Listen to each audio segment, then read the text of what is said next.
All right, Robert, we're ready. Okay, well, I would like to call the February 19th, 2025 Longmont Sustainability Advisory Board meeting to order. Could we start with a roll call? Yes, Michelle Roth, Here. Mary Lynn, Here. Corkett Oneron, Here.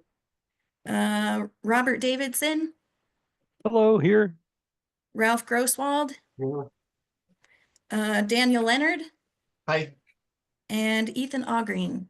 Here. And then staff members, we have Lisa Knobloch, Here. Francie Jaffe, Here. Susan Bartlett, Here. Phil Greenwald, Here. Heather McIntyre, and Becky Doyle will be joining us a little bit later. And then our new council member will join us a little bit later in the meeting as well. And then for our community members, we have Barbara Muser and Gary Hodges joining us today. Chair, you have a quorum. All right, well, thanks, Heather. Mhm. We'll start with the land acknowledgement statement. We acknowledge that Longmont sits on the traditional territory of the Cheyenne, Arapaho, Ute, and other indigenous peoples.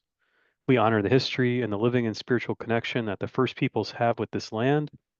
It's our commitment to face the injustices that happened when the land was taken and to educate our communities, ourselves, and our children to ensure that these injustices do not happen again. In our inclusion statement, the Sustainability Advisory Board embraces diverse perspectives from its members and the public. To create an inclusive space where everyone feels welcome to share their opinions, the board asks that all attendees listen and speak with respect and avoid attacks on individuals or specific group identities. The next item on our agenda is the approval of minutes of the last meeting. Did anyone have any changes or corrections that need to be amended? I'd like to motion to amend the minutes to include the updated rules and regulations that we amended at the last meeting.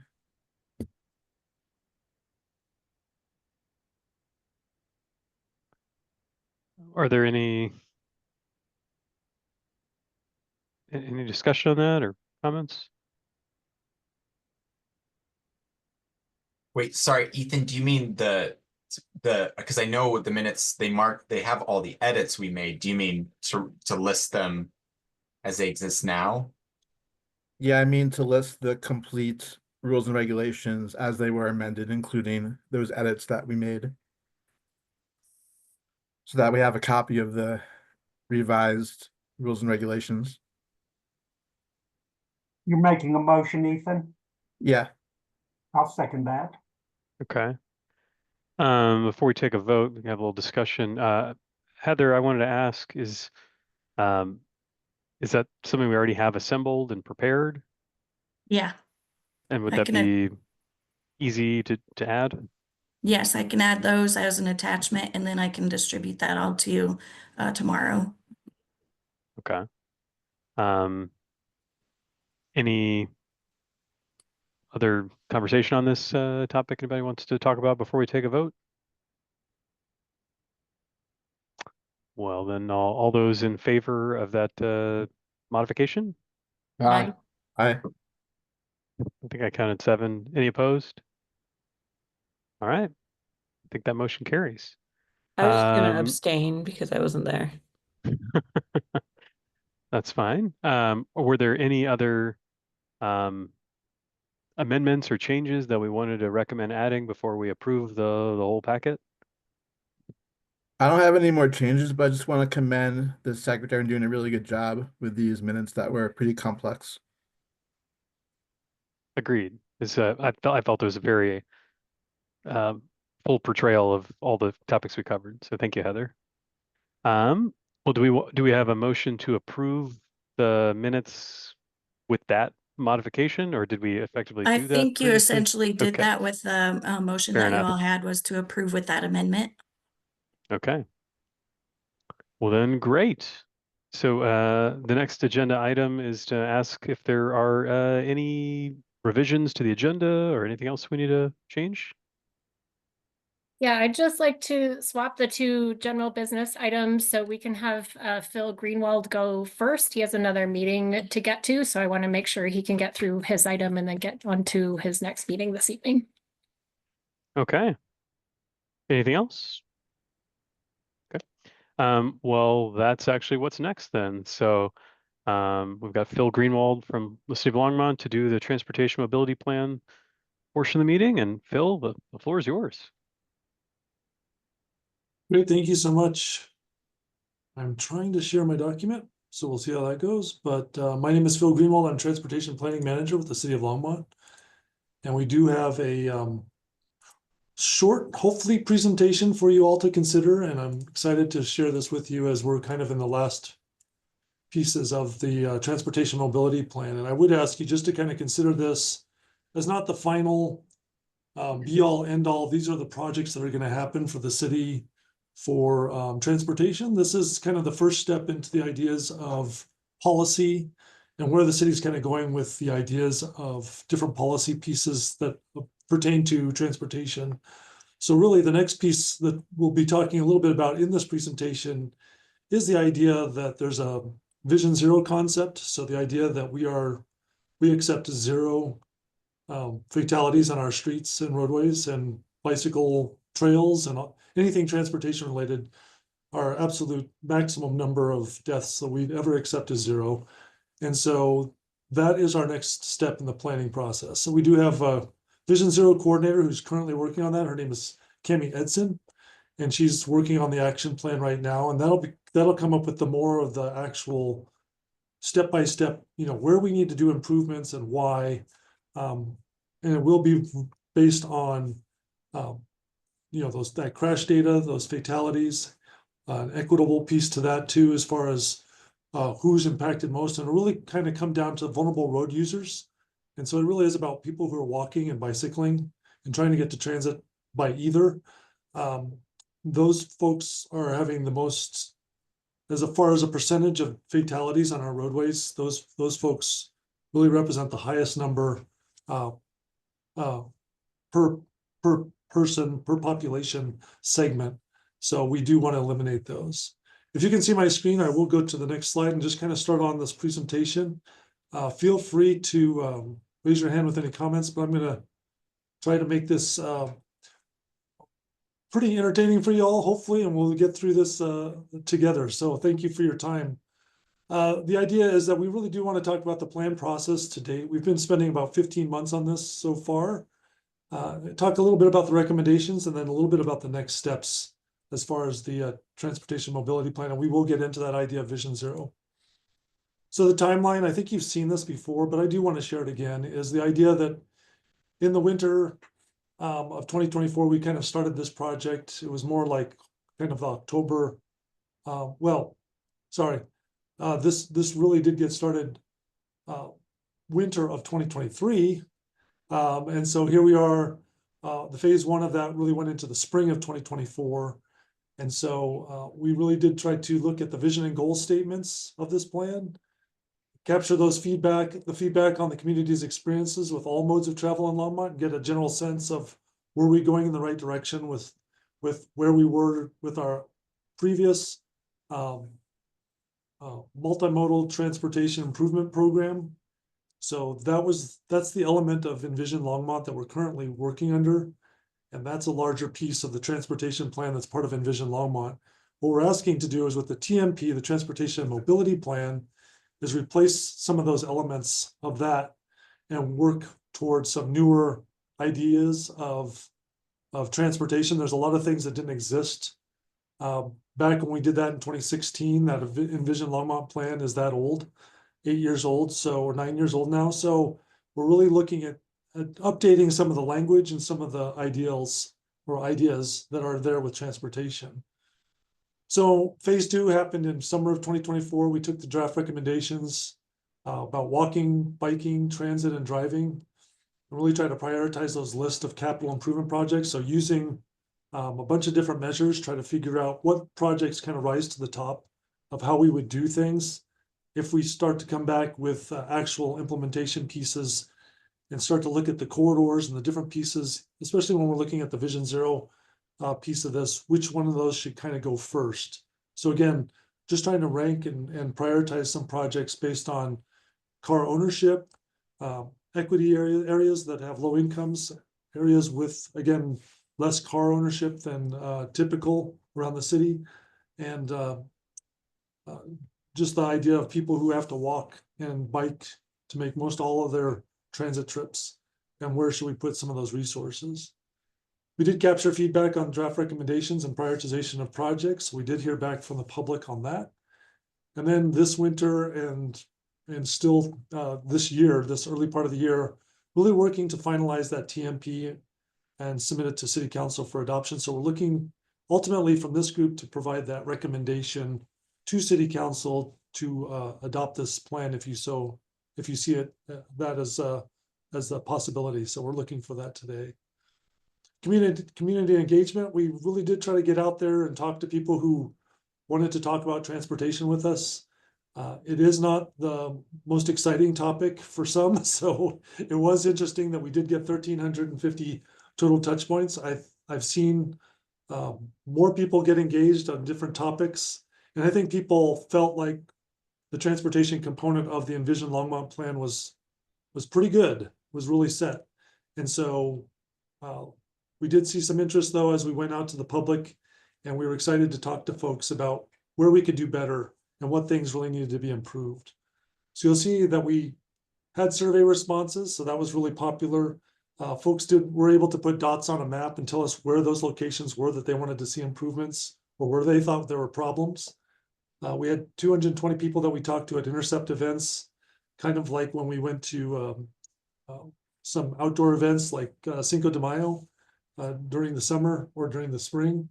Focus groups, ECAT was a very popular focus group, and they really did enjoy talking to us about these things, and we enjoyed getting their feedback because there was a lot of different conversations that we didn't hear from others, so that was exciting.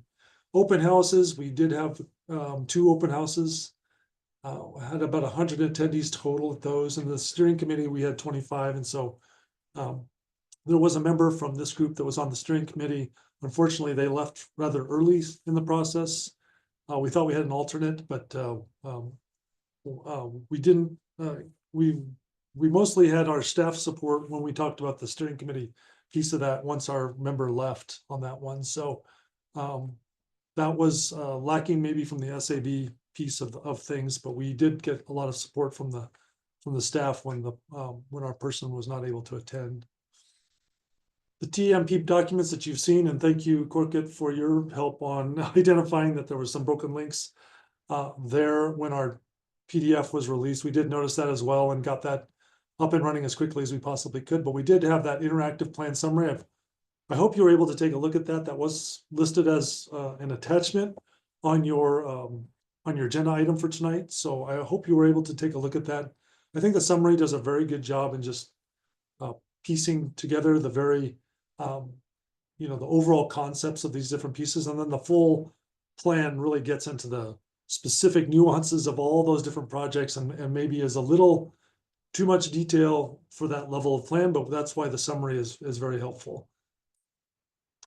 And we do talk about everything in kind of its own bucket. So we talk about walking and pedestrians as far as what is the goal. It really is to fill in those sidewalk gaps and upgrade sidewalks that are narrow or in poor condition, and make sure we have a very robust network. And I'll probably use that word a lot, so I apologize, but we want to make sure we have a really robust network for walking in the city, because it is the basis of all of our transportation, right? Once you leave your car, you are a walker, you're a pedestrian. A lot of people depend on it just to get around town. So we want to make sure that's in good condition. And it also helps get us to transit. And it's also used as part of the bicycle system, whether we like it or not, kind of thing. The pedestrian network is pretty critical. So the recommendation from the plan is to prioritize sidewalk projects based on community need. And I'll talk a little bit more about how we do that in our plan. It really is talking about the idea that when we prioritize walking, we really want to make sure that we have, we look at it in tiers. So we have tier 1, where we're looking at sidewalks or the walking system as on arterials that are served by transit, making sure that people can get to those aspects of the community by walking easiest. And we want to prioritize that as a tier 1 piece. The tier 2 is other streets that are served by transit as well. So we do have some collector level roadways, kind of that next tier down out of arterials, that collector level roadway, and some local streets as well that are served by transit. So making sure walking is critical on, or seen as the priority on those as well. And then our tier 3, we look at arterial streets close to key destinations. So you can see on the map, there's a couple key destinations located, public services, different shopping opportunities, especially grocery stores, parks, schools, especially schools. So we want to make sure that those are covered. And there's many more, obviously, and you can see those on the map. And then tier 4 are those other streets close to key destinations. So the non-arterial streets, again, that we talked about before, not being or being close to key destinations. And then tier 5 is kind of all those other streets would be considered as well. And we do want to look at this as a system. So if there is a other street that's close by and we need to make connections, we need to look at how everything's connected together. We can't just look at it as, oh, you didn't make it on tier 1, so we're not going to do that. We need to look at it as a system and not just individual projects. Same thing with biking. Make biking more comfortable everywhere in Longmont is our goal, and that's a big goal, obviously. But recommendation is to add new bike facilities, improve the comfort of existing facilities, and develop associated standards that we can all follow in the future, making sure that we have standards for such things as protected bike lanes and buffered bike lanes and those kind of things that really separate bicycling from the general purpose traffic and from pedestrians, quite frankly. So we are trying to work more on thinking about that Vision Zero concept and making sure that people are safe. And the best way we can see doing that is by separating the different modes as best we can when we can. To talk a little bit more about that is that we have a pretty interesting map that's in that story map. You can actually slide this in the story map back and forth and kind of see what the existing network is of bicycling and then what our proposed network is. And you can also click on any of these and find out what we're proposing as far as the plan goes. And again, this will be done as more of a system piece. So as we find places that are in need of improvements, look at it more on the system level. So how does bicycling work into that system level planning? Especially when we're looking at that Vision Zero piece. So you'll see that we look at multi-use trails are obviously kind of the best trails that we have as far as being comfortable and low stress.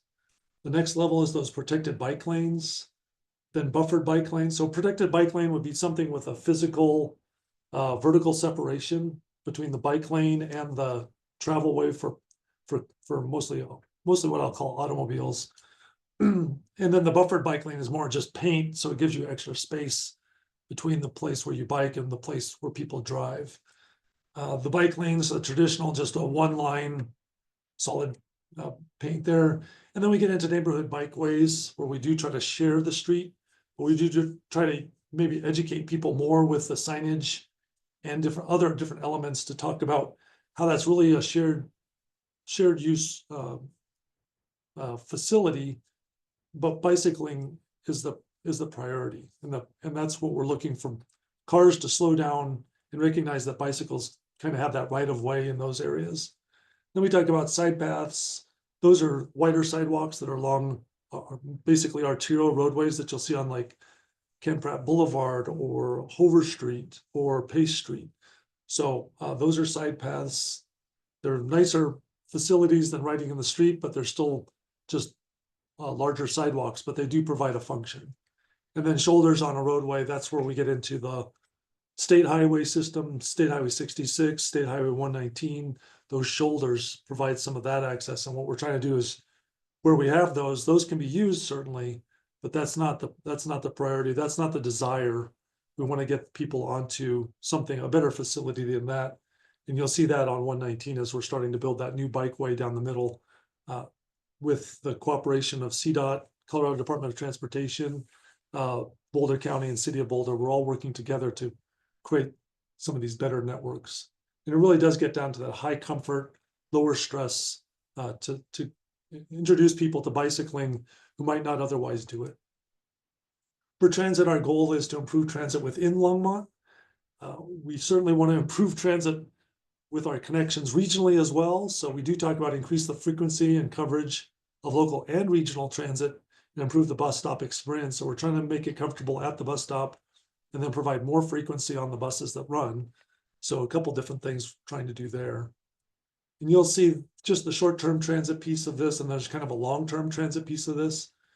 But we do want to, we have just started micro transit. I hope you've heard of it. It's started December 9th in Longmont. It's been very popular. We're up over 10,000 trips since that time that it started. So 10,000 trips on that system of basically 5 minivans around the city that serve the whole entire city, $2 a trip. Also upgrade the bus stop amenities. So we don't want people just using microtransit. We want people using microtransit to get to regional and other local transit. Make sure that we have adequate access to those bus stops. And when you get there, you're not sitting on the grass or on a curb. You have a bench. You have a little bit more amenity, maybe some cover, bicycle rack, a trash can, just the basic amenities really. And implement planned local and regional transit recommendations. So we are working with, again, Boulder County CDOT, RTD, the Regional Transportation District, and the City of Boulder and other jurisdictions to increase our regional bus system into Longmont and then outside Longmont. You can see there's some lines on here that go up to Estes Park, well, to Lyons and Estes Park. So we are working regionally to get better connections to Estes Park and Rocky Mountain National Park.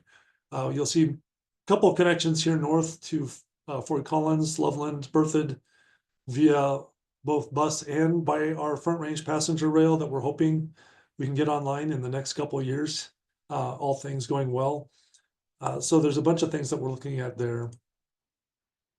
The long-term transit is really trying to upgrade those bus amenities even more further and make sure that we're fully covered within the whole city. So we've taken a pretty good inventory of what we have out there and where we need improvements, and access or assess the changes in local fixed route service based on the microtransit ridership. So the ridership that we're seeing, we're actually measuring those origins and destinations that people are going and coming from, where they're coming from, where they're going to, and trying to measure where the popular destinations are, where can we use fixed route buses, or where would they be used on a broader scale. And then that community input also to our strategies. And then eventually the Boulder County-wide strategic transit plan is going to be starting later this year. That's going to be looking at the whole county, but obviously Longmont will be a major player in that, being sometimes we're the most populated city in the counties, and then we kind of share that with Boulder now because we've been toggling back and forth here as we've seen the growth in Longmont.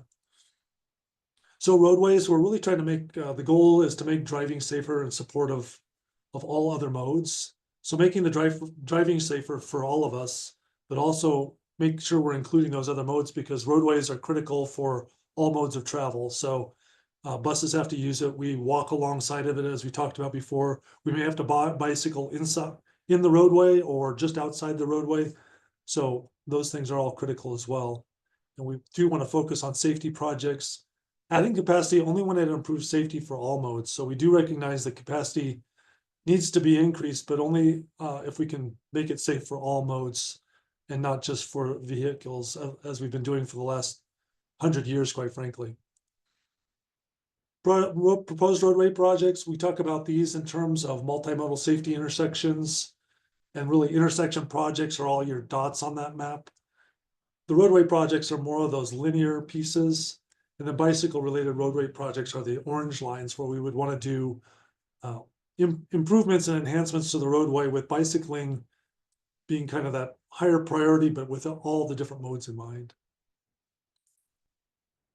We also talk about programs, so we do want to be cognizant that there are a number of different things going on out there and things that we need to grow into, right? As the future kind of is quickly approaching. There's a lot of things out there we don't know about. We didn't know about microtransit 8 years ago, really. We kind of knew that there was Uber and Lyft, but we didn't really understand that we could do an Uber and Lyft supported facility publicly and make it much more affordable for everyone. So the Uber and Lyft concept was certainly out there, but microtransit has taken it to a different level for all of us. So the programs are really, the goal is making walking, bicycling, transit more accessible and convenient to actually compete with single occupant driving. Not that that's something we're trying to get rid of or shame or in any way, but it's something we all do. But how can we make these other modes more attractive so people find them as a viable option? And then the recommendation is supplement infrastructure with new and continued programs to support these multimodal options. And just an idea of kind of how that looks. The programs are, maintenance is really our key program, just to make sure that everything is usable and is cleared away when it snows and those kind of things. I mean, we've got some sidewalks out here around town today that were really difficult to traverse because of the fact that the snow and ice have really taken hold and they weren't cleared in time. So we've got issues like that we need to consider. We also have large amounts of snow in the way of our curb ramps. So how do we keep the curb ramps clear so people with disabilities can use the pedestrian system on these events as well? And then just generally keep them maintained. The other ones here are pretty basic as well, but bicycle and pedestrian amenities, just again, where can I sit to rest if I need it? Where can I lock my bike? Wayfinding and signage is critical. Where am I, where are you trying to get to? And let's make it as quick and as efficient as possible and give you some idea that you're heading the right way and that you're at the right place. Emergency and evacuation planning, curbside and parking management. This really gets to the idea of where do the Uber, Lyfts, microtransit, where those vehicles drop people off and pick people up, especially like along Main Street. There's no designated place. It's all parking right now. So how do we maybe manage that a little better so that we can have space to drop people off and pick people up? We probably need to relook at our e-bike policy and education, as e-bikes are outselling electric vehicles at this point in time. And so we need to start to think about e-bicycles as part of our system and how we safely continue that program along. Vision Zero, I've talked a lot about that. We'll keep that in the back of our mind and talk about safe routes to schools as well. And then Francie's favorite topic is data collection and monitoring, and mine too, but we both want to make sure that we're monitoring the system and making sure that we're heading in the right direction as we move forward in the next 25 years of this plan. Emerging mobility, that's also critical. I won't go through all these different things, but there's all these pieces that really are things that we need to be thinking about as we move forward in the plan. And so this all becomes part of the discussion as we move forward as well. So how do we implement all this? It's not going to be easy, but it's certainly something that we need to start to put together the systems to do.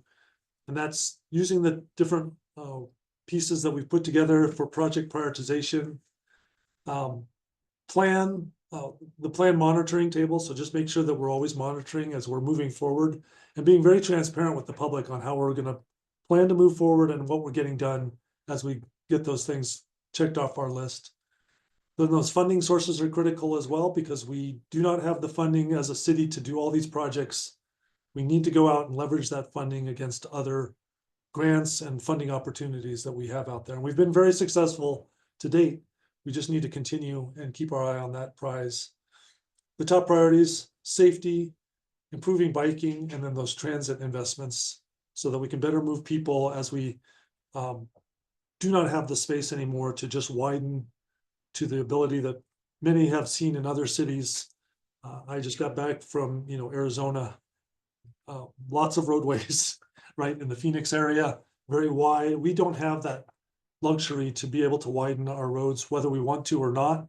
But we just do not have that luxury, even if we wanted to. And the policy to date has been, no, we don't want to widen roads. I think a lot of that is based too on the idea that that's not the city we've chosen to live in, and that's not where we want to go as a population and as a citizen, as a community. So those are the pieces that we have. And then again, just to cut right to the chase, we are asking that you give us kind of a general recommendation for council approval of the TMP.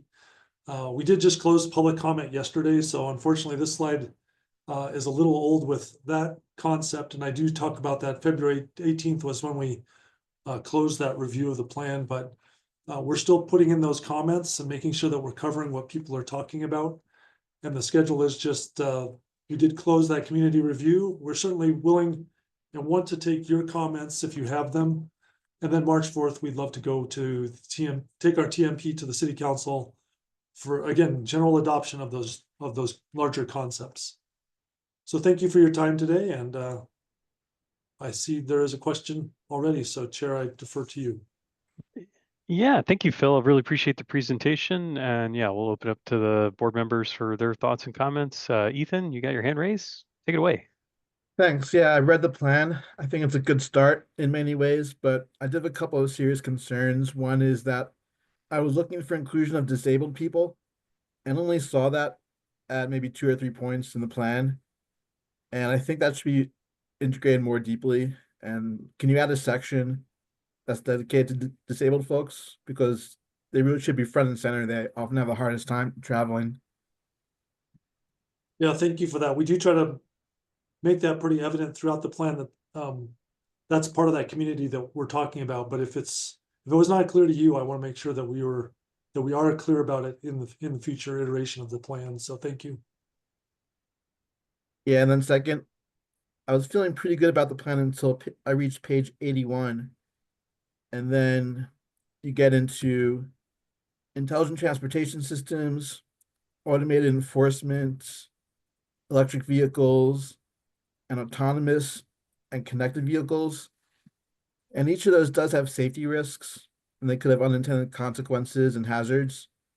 And I didn't see enough evidence of that in the discussion and plan to really see that you put those concerns as a top priority. We can add some language on that as well. Thank you. We'll bounce around. Ralph, you got your hand raised next.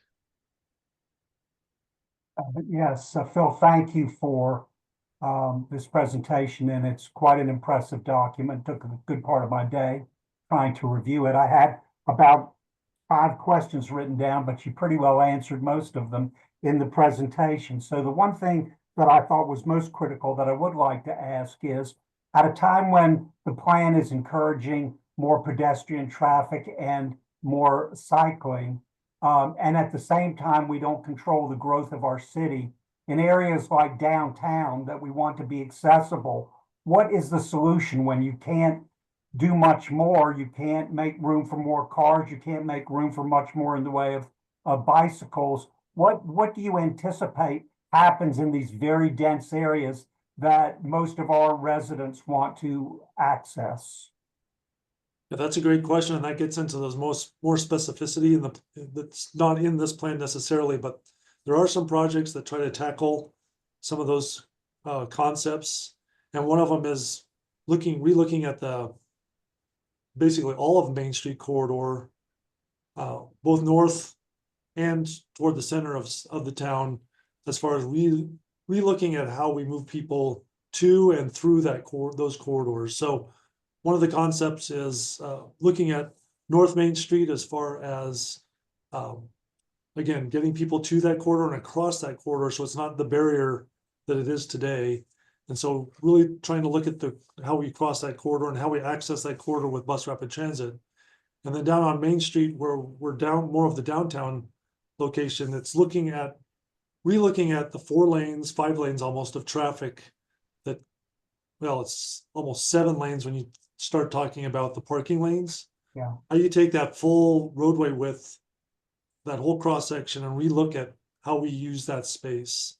So there is a specific plan in there. It rises right to the very top of all the priorities as far as looking at some of these critical places where we do have transit, bicycling, and walking and driving all coming together in a very focused way.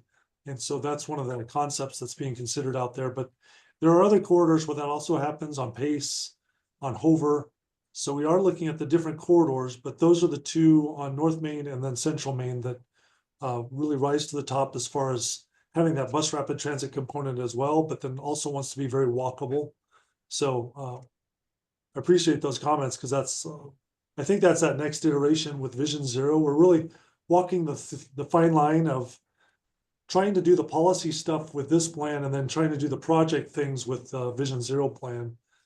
So it's, and then we've got a bunch of other plans that are trying to do different things like the Main Street Corridor master plan as well, which really has a lot of emphasis and projects that we need to continue to work on.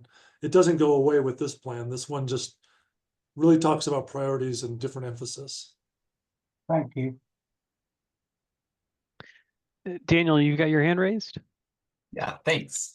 Thanks, Phil. Yeah, I really enjoyed this, and one of the things I really appreciated, I went through the online public comment of the report and just thought that was really well done to both present the plan to the public and collect feedback on it. So I wanted to note that. One of the things I also wanted to raise is I think one of the bigger issues I observe when traveling around Longmont, you know, as a cyclist, as a runner, just walking, and in my vehicle is enforcement of traffic laws on the roadways. And I appreciated, you know, the points where you had talked about, you know, enforcing speed with infrastructure solutions, you know, pinch designs, those sorts of things. I saw notes about automated enforcement, but I also wondered if one of the recommendations or even requests for council is to revisit what human law enforcement on the roadways might look like. And I know the police department is pressed for many reasons in trying to provide that law enforcement. So if there's other solutions to traffic control, you know, I think as a cyclist, it's very rare that you don't find someone illegally parked in the bike lane on any given trip. But even as just a motorist, is, you know, misuse of the left lane creates traffic and congestion. Speeding is always a danger. Vision Zero is an issue. Sound pollution is a big issue for sustainability goals. And it just seems increasingly the roadways are not being used legally by single occupants vehicles. And so that seems like a significant hurdle to maybe push on before infrastructure solutions or building more lanes into the roadway, is asking city council how we enforce our roadway laws for safety, sustainability, and just infrastructure. Yeah. Yeah, I think our answer to that is to basically try to put the resources where they're most useful. So when we need people on the street, if we can have red light cameras or speed enforcement cameras or noise enforcement camera plus, you know, microphone, if we can take that element out of the policing piece of it, then that frees up policing to do things where it's more of the person to person, you know, how do you move the vehicle, right, that's parked in the bike lane? You probably have to contact somebody to move that vehicle, or you have to call in somebody to physically remove that vehicle. It's not very possible with automated enforcement like the other pieces that I just talked about. So putting the resources where you can to do the automation piece and get people used to the idea that you can't speed on these certain roads. You can't go through this light if it's red. You know, you can't break those laws. And those are cameras that can kind of move around too. So we've been talking about how you still let people know that they're coming up. You have to let people know that there's a speed radar ahead or there's a red light camera ahead, but you can also move them. So you can move the signs and the actual camera. So how do you kind of keep people on their toes a little bit and make sure that they're aware of the laws, first of all, and you know, enforcing them also. So not a great direct answer to your question, but I do want to say that we are trying to work with the police department. This is all the Vision Zero piece of this. Is Vision Zero isn't just one little group of folks that is going to go solve the problems of the city, but it's working with all the different departments, and basically everybody who's a city employee on this call has been touched in some way with the Vision Zero piece of it. And so we're asking people to come together. Police is a huge part of this Vision Zero effort. So thank you. Corkett, go ahead. Thank you, Phil. It was really good. I mean, I tried to go through the report. There are a lot of details. Just want to make a couple of comments. I was in DC 10 days ago, and I'm just walking, the blocks are short. And I realize that I keep walking. And then once in a while, there's a red light. And I try to understand what was happening. And I timed the uh, walk sign for the pedestrians were 1 full minute. And I came here, and those are not really wide streets, by the way. It's like I came here and then timed here, none of them 1 minute. You have 30 seconds, 35 seconds, etc., so forth. And intervals are very long as well. So, I mean, what I'm trying to say is that there are certain simple ways to really make a change in the walkability. And in terms of the policing, I mean, I just read the West Marshals Killed by a Traffic Engineer book, and his argument is that, you know, it's not that law enforcement is unimportant, but first we need to do our own job. That is to say, design better streets. If it's a very wide street and somebody can speed, they're going to speed. And the other side of it is also very interesting. He says that, if there are destinations in both sides of the street and then the closest sidewalk is quarter-mile away, people are going to jaywalk. And that's related with Division Zero. And I walked around and realized that there are a lot of them on Pratt, North Main, 9th, definitely Nelson, Howard. I know that, providing more crossings, especially in areas people used to go straight and speed and go there in 4 minutes instead of 5, it's going to create a lot of frustrations. But maybe there are ways to, I saw your list, but I kind of wanted to see this low-hanging fruit there. Simple ways to really increase walkability in certain places and, reduce the I'm sure you guys are aware of the, monitoring the jaywalking, but I realize that especially on the North Main, there are a lot of jaywalkers happening because of the distances are so too long. And there's activity on both sides of the street. So just wanted to put that there. No, I appreciate that because it is what we're trying to do with that Vision Zero action plan piece and move into the more specific, where are we having issues where, obviously jaywalking is the most direct distance between 2 points, right? It's people are just straight lining the distance between, you'll see the apartments on one side or even behind, and you'll see the shopping district on the other side of the street.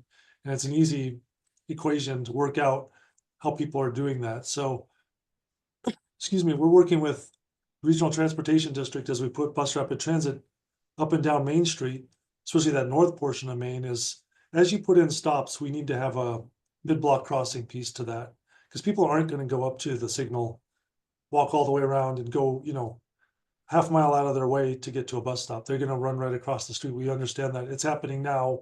So we've made sure everybody's aware of that. But as these projects come forward, again, looking at it as system-wide, so how do we keep the traffic that needs to be out there, especially if we're trying to run buses more quickly, we're trying to run those buses to be more convenient.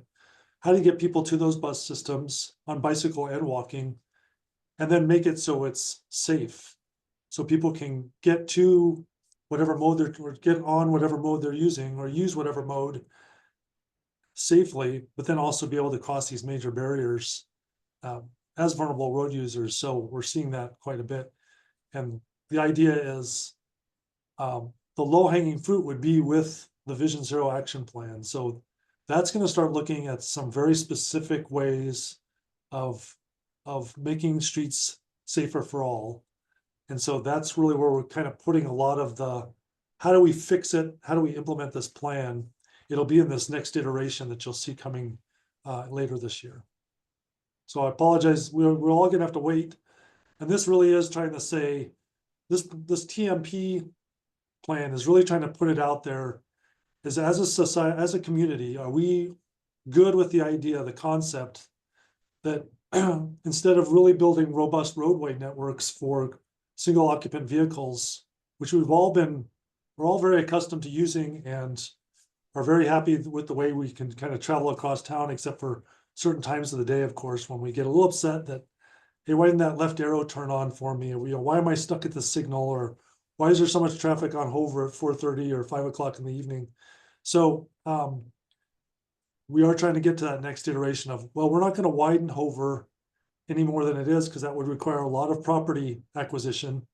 We're not going to widen Main Street to be more than its current 4 lanes now down the middle of town, because part of the aesthetic of this town is a beautiful Main Street, a beautiful downtown. And so we're not going to destroy that or make it, have people cross greater distances. So that's not coming from me, that's coming from our council. And a lot of these advisory boards are telling us the same thing, is we don't want a community that looks like that. So please make a transportation system and a policy directive that says that. So that's what we're doing with this plan, is we're really trying to say that, in language that's hopefully very easy to understand. And then the next step will be, how do we implement it?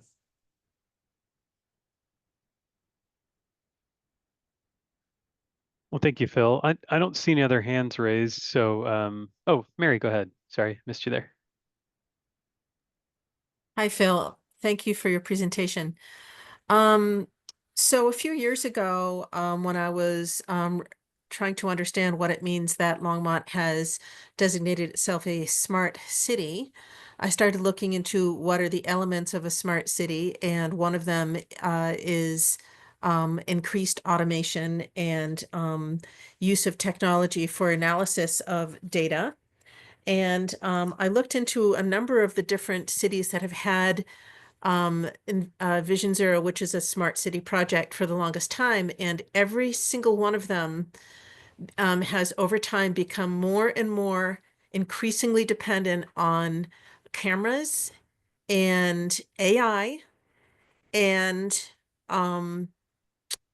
speeding fines for and I then, after looking at this for a number of cities, I realized that seems to be a goal of Vision Zero. It's yet another program that comes from someplace that doesn't come from Longmont, and it seems to have a set of agendas and results that isn't clearly laid out in the first place. So I started looking into it, and I discovered that there's a great deal of legal opinion by that the AI and the cameras have not actually been demonstrated to be constitutional. So I don't want to live in a city where there's cameras watching me in an increasing number and an increasing number of speeding cameras. And frankly, I don't want to live in a smart city. I find that most of the technology that's rolled out as so-called smart is energy hogs and data unwieldy, and creates an impersonality to the city. Never mind whatever the health effects may be of the increased radiation from 5G, 6G, and so forth. So I want to hear from you that you are aware of, you're cognizant of these issues, and that the city is addressing them.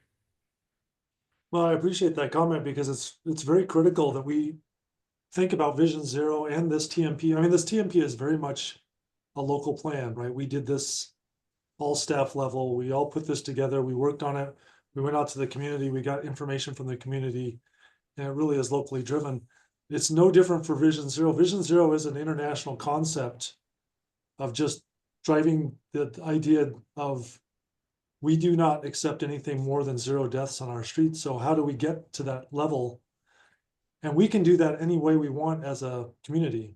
So Vision Zero doesn't say, hey, you must, or or thou shall, put up cameras and use AI and do these different things.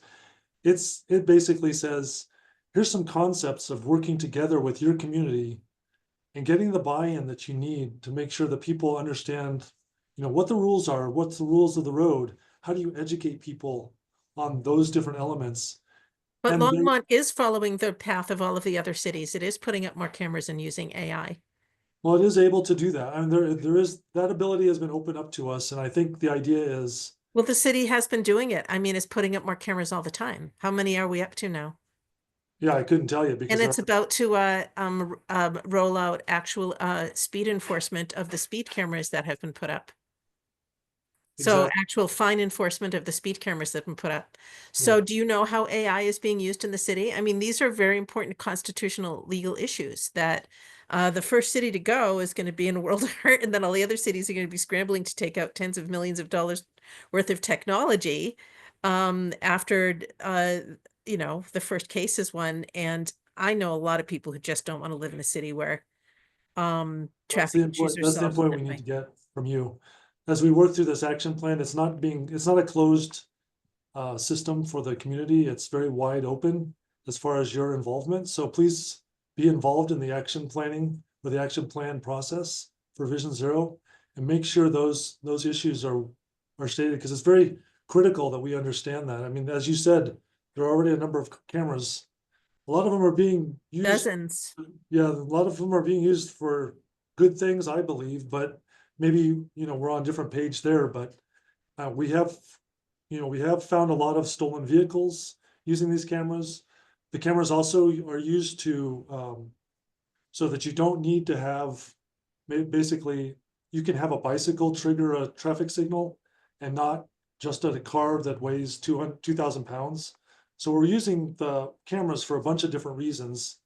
The police use some of them. We as traffic officials use them for other reasons. So there's a lot of cameras, and I agree with you that it's getting to the point of oversaturation to a point. And so what we're trying to do is, how do we better use that technology? It's on top of us, right? We're using this system right here in front of us to have this meeting. So I don't think we can escape it, but I think we should talk about it more. It does require a community conversation, and I appreciate what you have to say about it, because that is one of the things that's maybe not getting caught as fully, but there are people that are coming to our action planning meetings that are very vocal about exactly what you just said. So we Can you appreciate tell that. me how the AI is being used So to if I- analyze the data from the cameras? I mean, that's it's an invasion of privacy. Mary, I can't tell you that. Okay. So if I may, hi, first of all, hi, I'm Matthew Popkin, recently appointed council member, and as of last night assigned to the Sustainability Advisory Board to fill in for Councilmember Martin. So hello. I will be a regular presence as much as my schedule allows, which will only mean 10 more minutes today because I just got the assignment yesterday.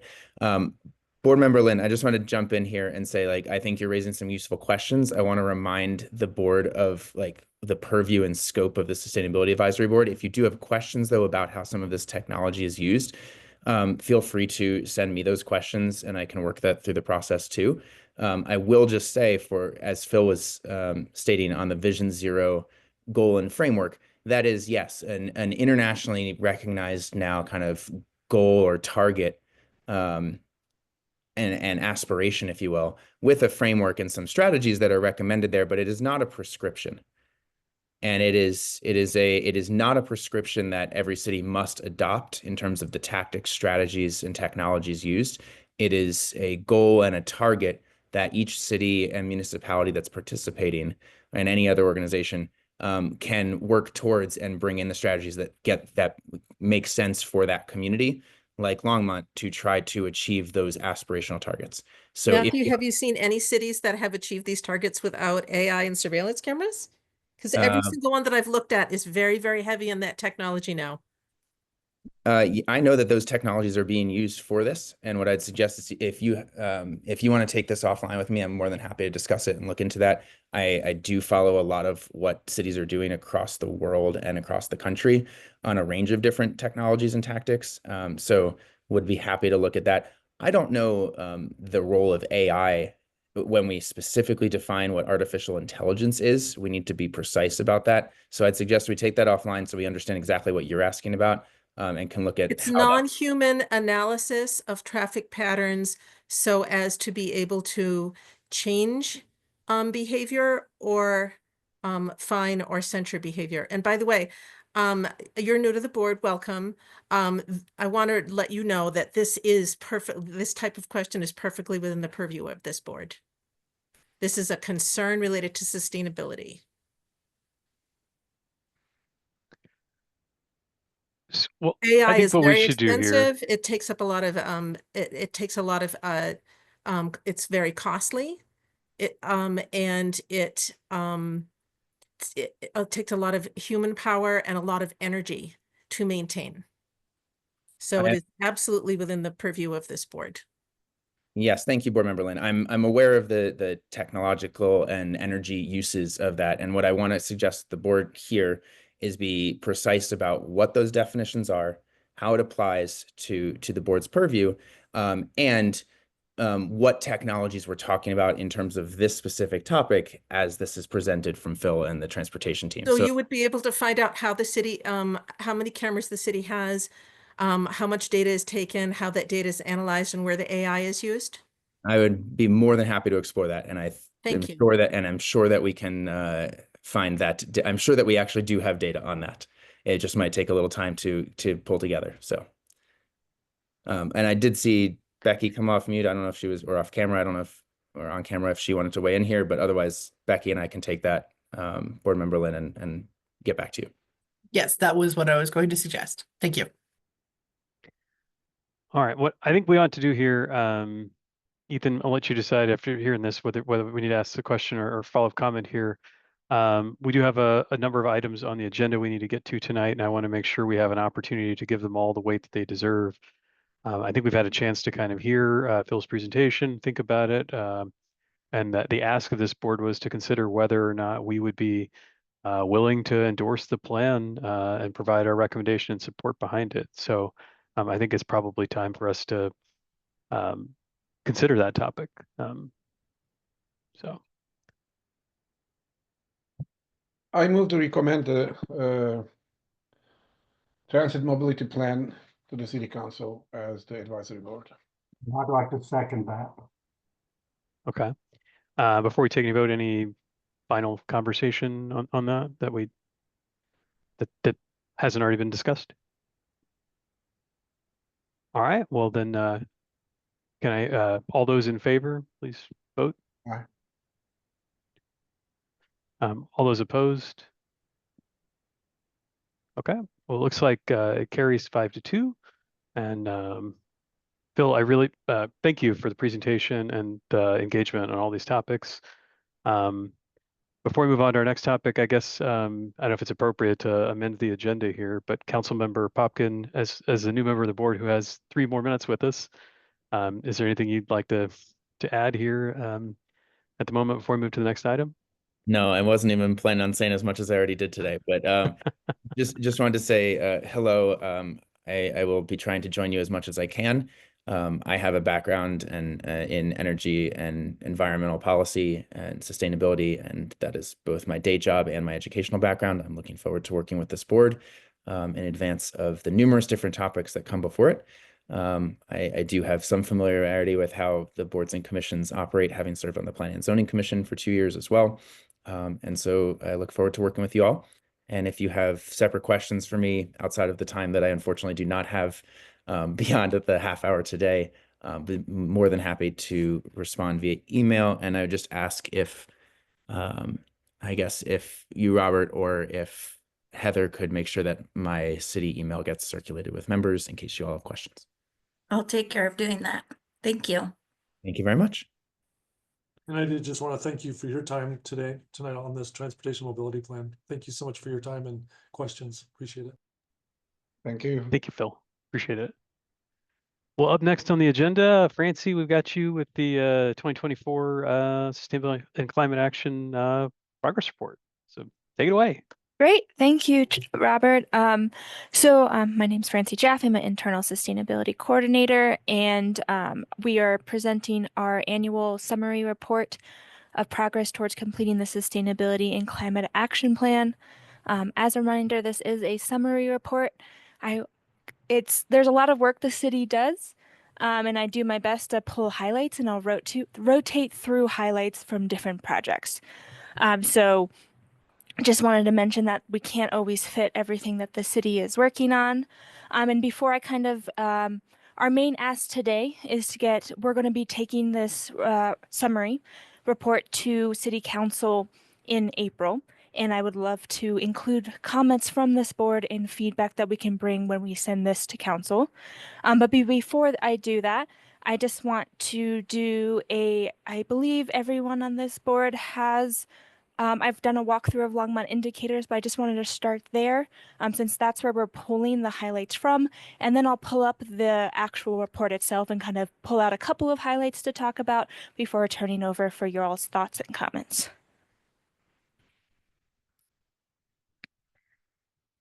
Great. So here is Longmont indicators. We currently have 5 citywide plans.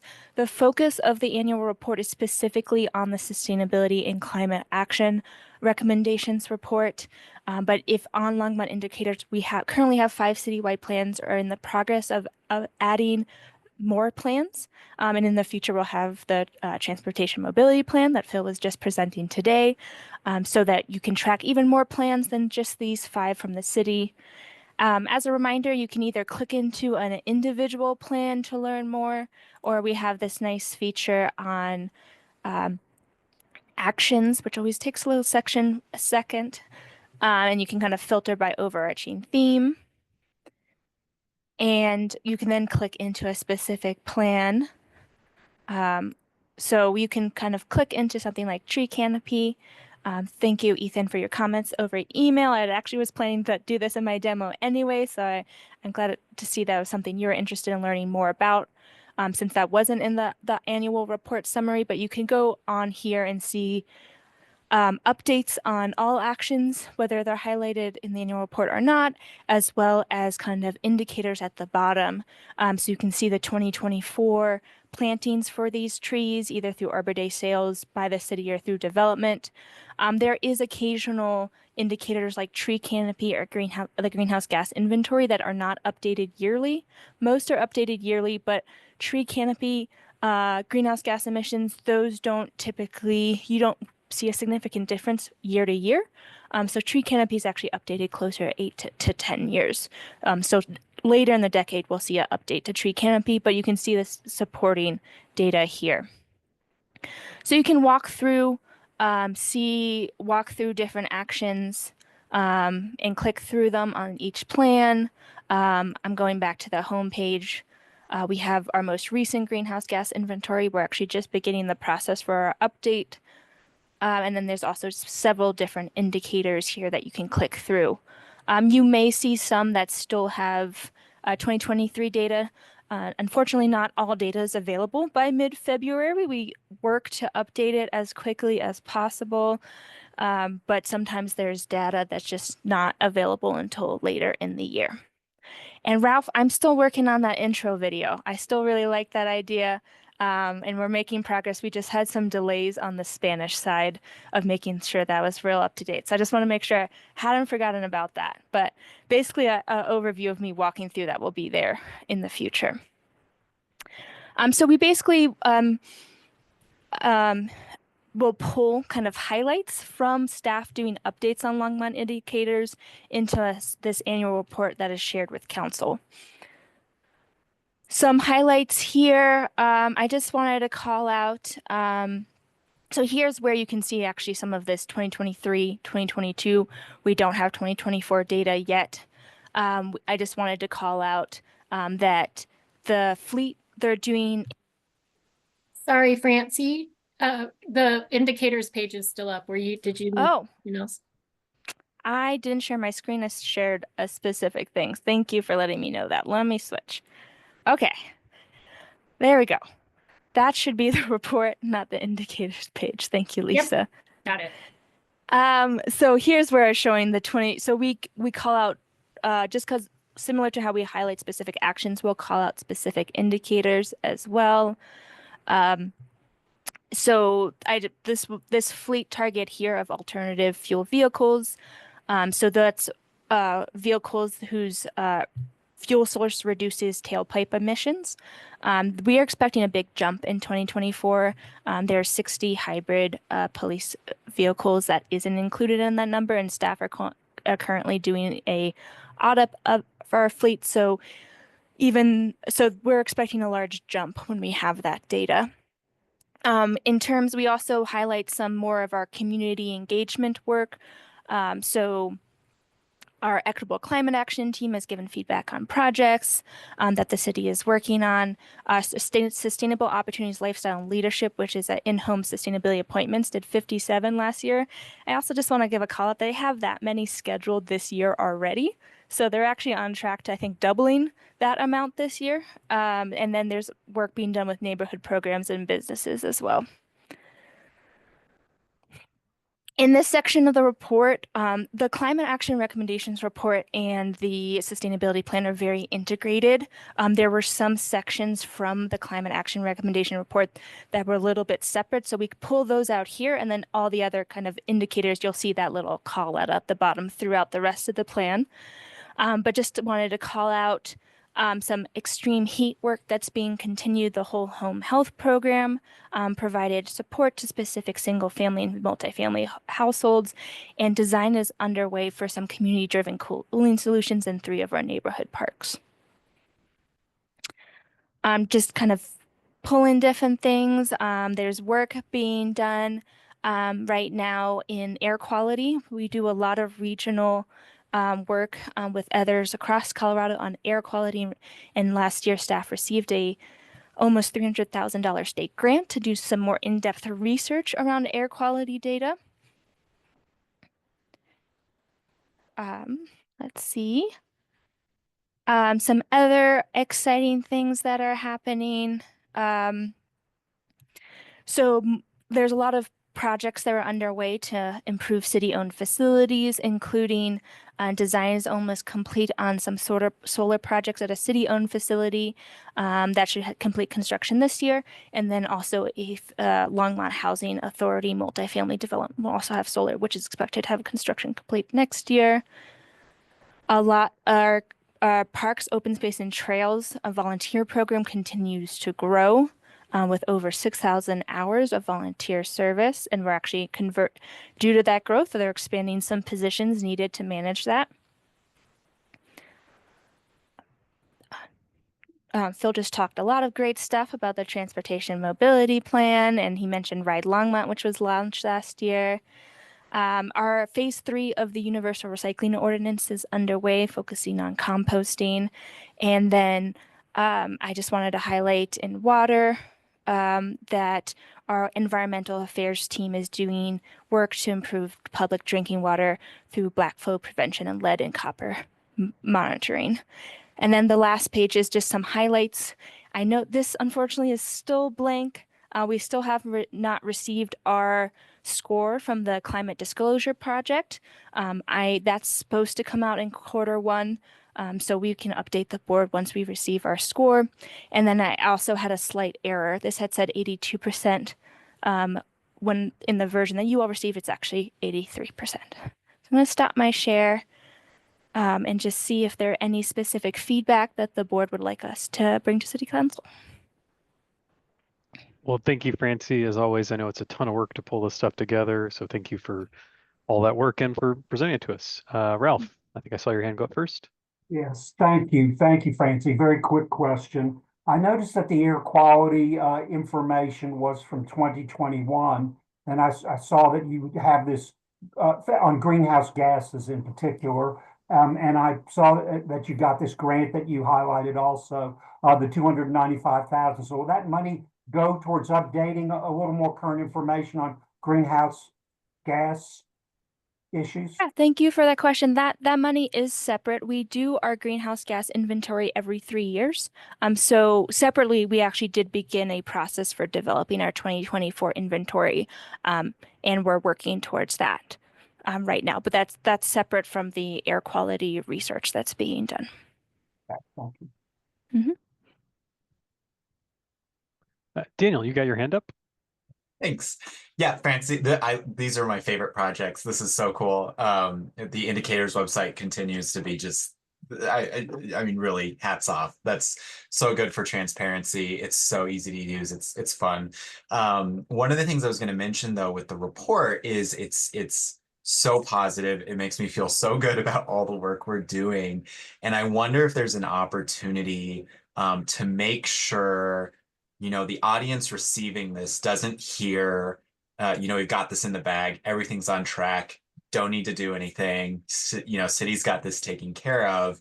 Can we introduce some action items for community members? Or if this is a report to city council, what are the top 3 barriers, you and city staff are facing, in sustainability right now? Or if I'm a community member reading this, in the volunteer section, like you just mentioned, like, how do I get involved there? Or what are the top 5 things that I could do this year as a community member to help really move this forward? Because I think at this point, with so much success in our sustainability goals,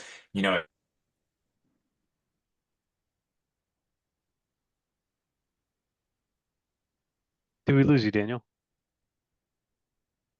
It looks like we may have. We'll let him come back, but I do think it's a very good question about, hey, how can we highlight? Oh, Daniel, you're back. Maybe, sort of back. Why don't we go to Ethan real quick, and then we can come back to Daniel when he's AV's working. Go ahead, Ethan. That was a great segue anyway, because I look back at Sorry, can you the hear me now? Daniel, we're gonna let Ethan go, and you can get your audio squared away. We'll come back. I went back to last year's report.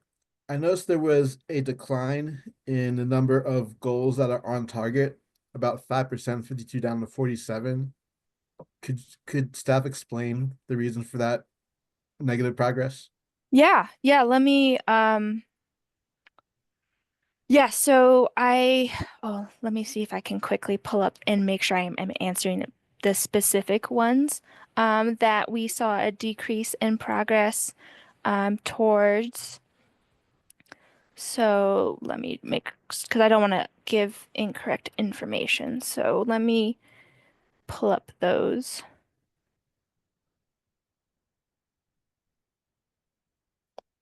But let's see if I can find it quickly. Otherwise, I can definitely follow up with an email. But there's certain ones that, like I know our energy efficiency targets. In our energy targets, those are not as much on track as others, and some of that has just been, especially with energy efficiency, it is harder to reach the targets that were set. And Susan, please jump in at any point to clarify this, because early on, a lot of big commercial entities did the really easy, the cheaper things, and we saw big energy efficiency participation. But now we're getting into the more expensive, the harder things. So it's harder to actually reach our energy efficiency goals. Susan, I don't know if you want to speak to that further. I think that's one thing. We can all agree that most larger organizations have done their lighting, and so the next things are certainly more expensive and require more planning and financial investment. But also the target was based on total community energy use in a given year.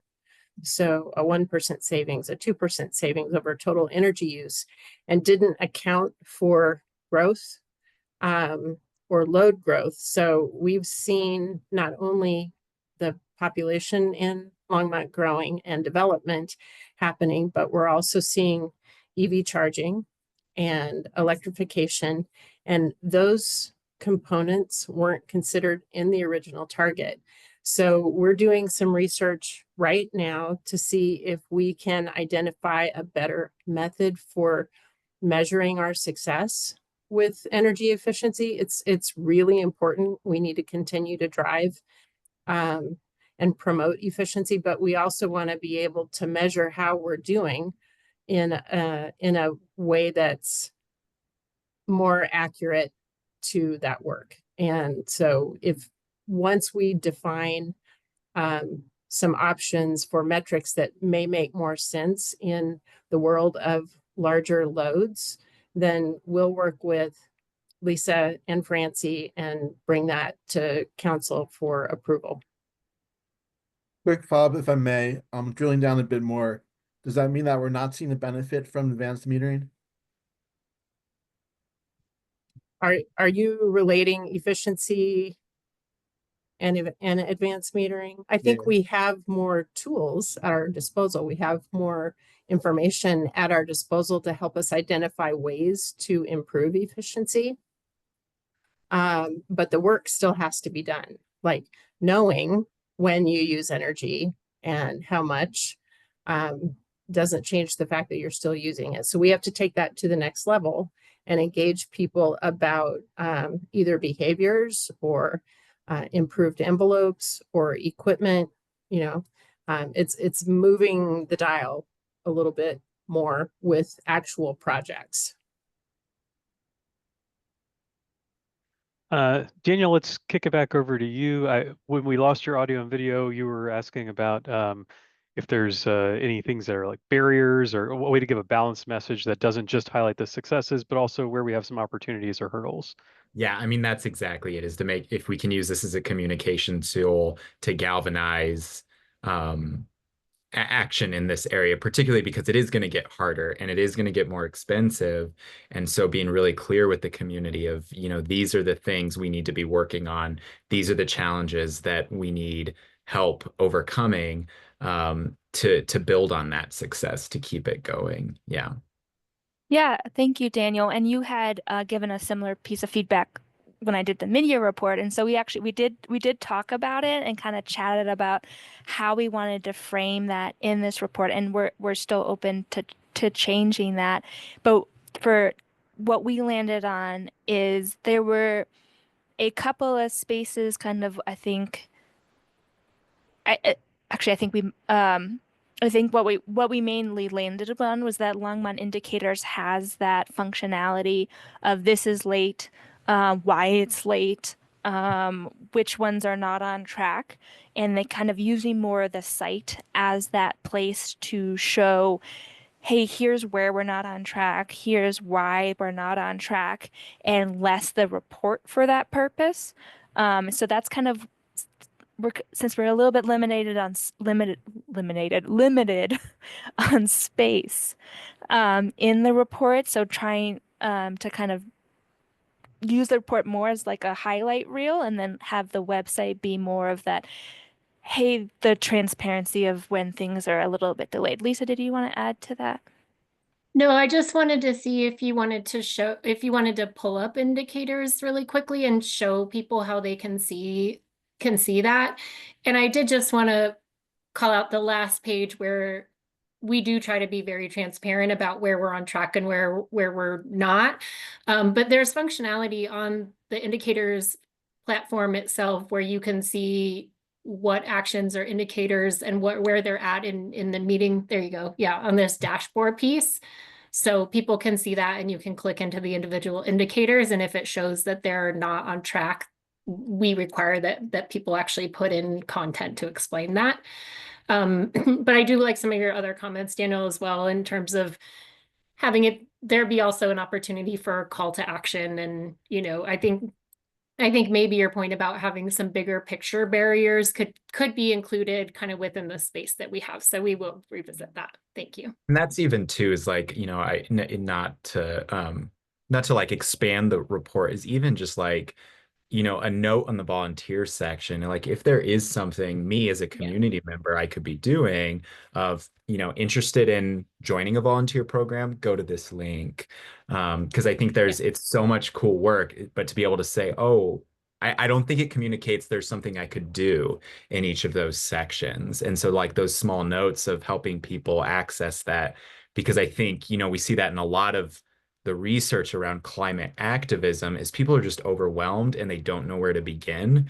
And so if we can give them that little bit of a hand, that if they read the section about transportation, if that can also then lead them to participating in the transportation mobility plan, people are kind of just waiting for that handhold to take them that extra step, I think. Yeah, thanks, Daniel. Thank you. And also, in my review, I noticed we do have that really nice high-level summary for our actions, but I was actually noticing we don't have it for our indicators. You actually have to like click into them. So that's something I'll pass on to the our consultant who manages that to see if that's a functionality, because I think having that for both. So like Ethan, if you were trying to find which ones were now delayed, you could go to indicators and quickly find that.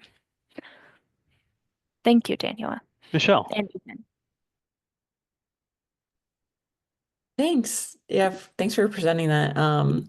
I totally agree with Daniel about just with everything going on. I think it's great to have some access to what you can do in your own community. So yeah, I was just going to suggest in the indicators linking to programs like the water conservation, if that you could link to something like can't think of any off the top of my head, but like a zero-scaping one or like something that you can contribute as a citizen to doing, that would be great. I don't know if it's just on the indicators or just a question I had in general about the composting, but I was just curious about for the future, is anything changing with the composting with, because right now you know how it changed to only being the food and I guess like landscaping items. So I was wondering if that was going to be changing at all as like indicating in the plan, or if it's just keeping it as is in the meantime. Yeah, my understanding is the A1 Organics, who we send our compost to, still would like to keep it as food waste and yard waste only. Ralph, go ahead. Oh, you are on mute. Thank you. Quick comment, because I know it's getting late, also supporting Daniel's excellent suggestion. Francie, something just to think about, and this is really from a marketing perspective, just like I had mentioned about doing the video, always trying to figure out ways to get the community more access and more involved. And in various business sites, I do business consulting, various business sites, on every page of a website, it might say request a quote, or on every page, it might say book a call throughout the whole thing. So what occurred to me, just as a thought, is that when you have particular initiatives that are interesting that you would like to get more community involvement in, to have a button there that says want to get involved, question mark. And if that was throughout the site, as people visited, it would be sort of a continual reminder. This is a straight marketing ploy that works in business. And maybe it's, and I apologize that it's a little gross to bring up, commercialism, but maybe this is a way that people could see, wow, they're interested in that. They're on that page and there's a thing that says want to get involved. That takes them to a way that they can. And then they're looking around in there and they get to something else of interest, want to get involved. All of a sudden it starts to reinforce the idea, hey, I can make a contribution to my community. And again, I'm just putting that out there for thought. So thank you. Thank you, Ralph. Go ahead, Ethan. Yeah, so you all saw my feedback by email, so I'm not going to repeat all of that, but just to reiterate that the report really lacks a focus on regenerative solutions, which in my opinion is the most central component to climate action. In particular, the food system section is inadequate. I would hope that there's more progress being made in food systems, and if there is, it should be included. And in addition, like, it's great that the city doubled the number of trees being planted last year compared to the year before, and that should be a highlight that's included to indicate that progress. It's not enough trees for sure, but it's better than before. Thank you, Ethan. We were planning to send your feedback that you sent over email along to council as well, so that they can see that direct input. Great. Well, thank you again, Francie. Seeing no other comments or questions, I think in the interest of time, we should probably move on to the next segment. So thank you. Thank you all. Yeah. So I would now like to open it up for public invited to be heard. As a way of reminder for everyone, the Longmont Municipal Code Section 2.96.020 describes the powers and duties of the Sustainability Advisory Board as follows. The powers of the board shall be advisory only. The duties of the board shall be to identify topics related to environmental quality and sustainability, such as air and water quality, pollution prevention, solid waste disposal and recycling, energy efficiency, renewable energy, and green building, and to advise the City Council on plans, policies, and actions related to those topics. The City Council may request the board to consider environmental topics not specifically listed in the section and advise the council on such topics.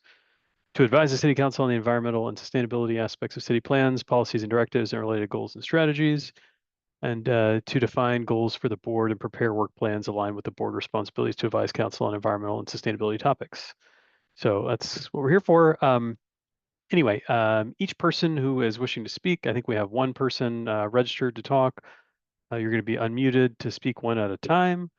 When it is your turn to speak, please state your name and address for the record, and you're going to have 5 minutes for comment. All right, our member who would like to speak tonight is Gary Hodges, so let me unmute you.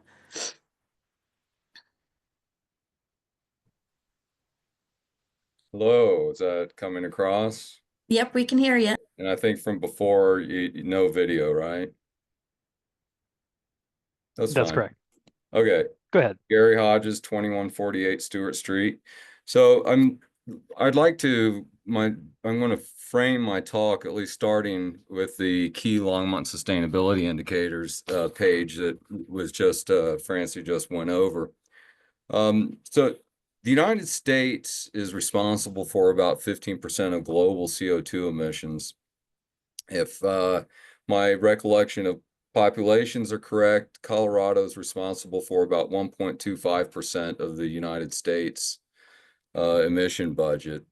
And one thing I've started bringing to council at 3 minutes council meetings, and I'm going to talk about here, is I'd like to see these percent reductions in terms of what it means for all of Colorado. So when we reduce something in Longmont, what percent of Colorado's emission is that? I would also like to see it as a percent of all of US emissions. And I'd like to also see it as a percent of global emissions so that the average person can look at this and see what it means for Colorado, like the 66%, which is, by the way, I'm a little curious how that's calculated. Maybe it says somewhere, but is that using actual fuel consumption data from Platte River Power Authority? So with those percentages, I'd like to then see it compared with the utility prices, and in particularly the rate increases that we're seeing. So it was 6.8% last year, 6.8% this year. So that's it's 13% or so.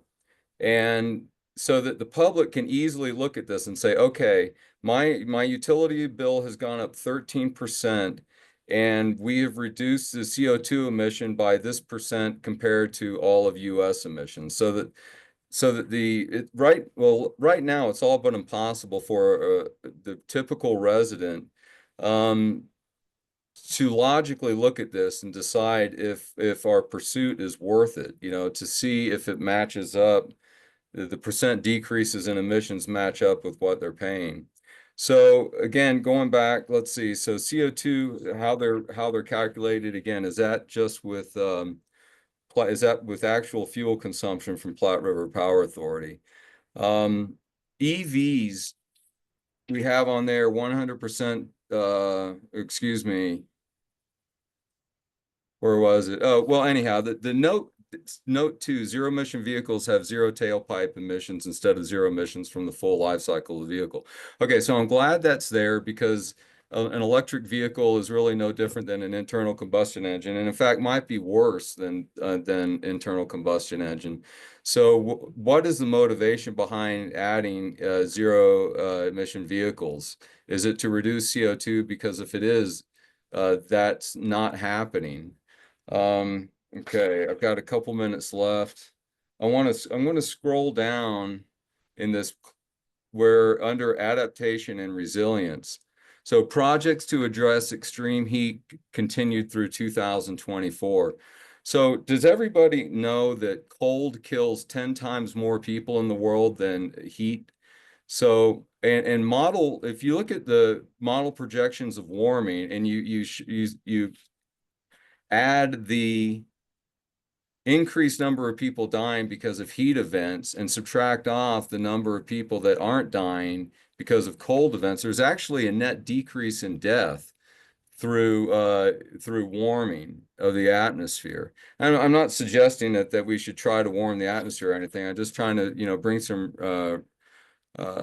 some realism to what we're talking about. So it's fine to address heat mitigation, but it'd be better to ensure protection from cold. And we can do that through affordable and reliable energy. So multiple forms of energy input and such. And then keeping the costs low so that people can keep their houses warm so they're not at risk of dying from cold. And then there's about 30 seconds left. I really would encourage everyone on the board to go to the Wikipedia page for Jevons paradox and learn exactly what efficiency gains mean. On a per unit basis, you save energy or whatever you're making more efficient, but it actually increases overall the amount of whatever you're making more efficient. And I see this, I hear this at city council, I hear this here, and I think there's just overall in the public, there's an ignorance of what, and I don't mean that pejoratively, but there's an ignorance of what efficiency gains mean and what they provide. Thank you. Gary, thank you for your comments. As always, we welcome public participation, and thank you for coming to talk to us. That's our only public invited to be heard item. Our next item up is Ralph. You've got an update on the Front Range Sustainability Council. Yes, we always get to this late in our meetings, and so I always find I have to condense what my comments are. I want to make sure that people, for those who don't know, I am on the steering committee of this group, and to give you a quick overview so that we can decide and put into focus how much attention as a board we want to put into this. Because one of the things is that the steering committee has asked that the city of Longmont host an event similar to the event that's going to take place tomorrow night in Westminster, which I'll quickly mention as well. So I want to make sure you understand what this group is. It's called the Front Range Sustainability Council. It was an initiative for collaboration across the Front Range that was basically started by some folks in the town of Westminster, and communities have been attending events all the way up and down the Front Range. But the goal of this group is to foster collaboration between advisory boards specifically to identify synergies, share what we've learned from past and current projects, and help each other launch impactful initiatives in our communities. So the mission is basically to share knowledge, to build connections, and to find basically opportunities for collaboration. So there's been an event in probably in Broomfield and Westminster, previously in Boulder, and we might want to look at the possibility. We don't have to if the board is interested in hosting one. The one that's taking place tomorrow night is in Westminster. It is actually taking place at the Butterfly Pavilion, which is going to be cool because they're actually going to have one of the administrators there actually get up and speak for a few minutes about the Butterfly Pavilion before we get into the program, which is going to be an interactive discussion regarding nature-based solutions for municipalities. The gentleman that's going to be speaking is Boulder's division manager for nature-based solutions in the Climate Initiatives Department. I haven't seen his notes. I'm not sure exactly what he'll be talking on, but he's also the executive director of the Center for Regenerative Solutions, which is basically using nature-based initiatives for climate solutions. So there's food and usually an interesting talk. And because it's at the Butterfly Pavilion, this might be fun. Tomorrow night, the check-in is around 5:45. I think everyone did get a notification about that. So, but certainly anybody on our board is welcome and could probably still RSVP. There's always plenty of food down there when you come down. These meetings, I've been to 4 of them have really been enjoyable. What's been missing, and I've mentioned this before, is translating this into actual action that makes a difference in all of our lives. So one of the things I am pushing for, because these meetings turn to be educational, but there's no business meeting that takes place at these various events, and there won't be tomorrow night, other than a brief introduction from the steering committee about what this committee is for. So I'm working to try to get a business meeting that anyone could attend. You guys could attend it, where we try to figure out, is there really a way from the angle of the advisory boards along the Front Range to do something collaborative? And certainly when you think about air quality and water and things like that, they're not as local as things like waste and some other things.